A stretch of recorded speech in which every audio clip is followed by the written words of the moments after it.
Mukaziwo bw'omukwatibwa ensonyi mu bantu aba akimanyi, naye olunaku lulikya n'afuna gwataswaza ajja kugenda ng'otunula.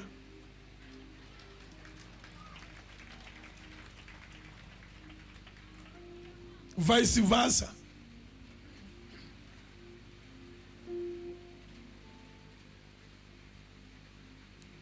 Awo waba tewaliwo relationship oba akwatibwa munne ensonyi. Mukaziwo bw'aba akukwasa ensonyi mu bantu naye aba akimanyi, era omwaka gugwako n'ogwokubiri n'ogwokusatu n'amanya akwesibako mwesibi.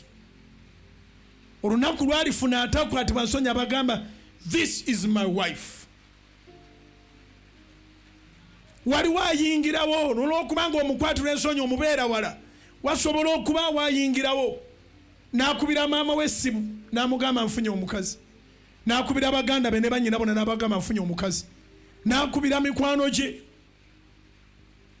Ennaku zino mbi nga Bayibuli bwe yegambye nti abantu babeera bonna naye nga wakati awo waliwo vacuum. Era kizibu nnyo batono abakkiriza nti ndi mufumbo, simanyi kye babala.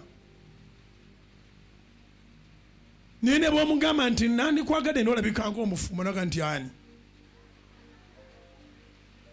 Ati nze ekyova olaba amakulu atankwasa nsonyi.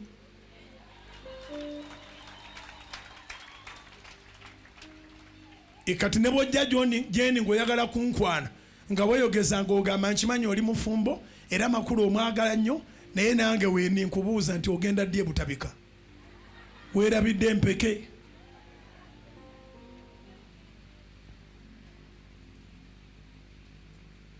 Mukazi wange tanswaza, naye ni mu Kristo muno tuli mu bufumbo. A church is an image of marriage. In marriage, you should not be ashamed of your partner.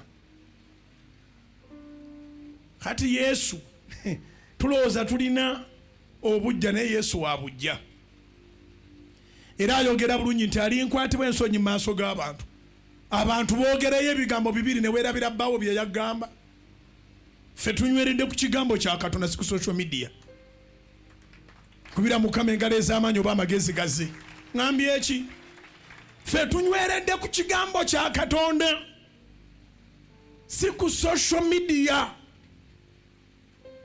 Kati social media yogerayo ekigambo kimu n'oga nti nja kusabira ku leediyo.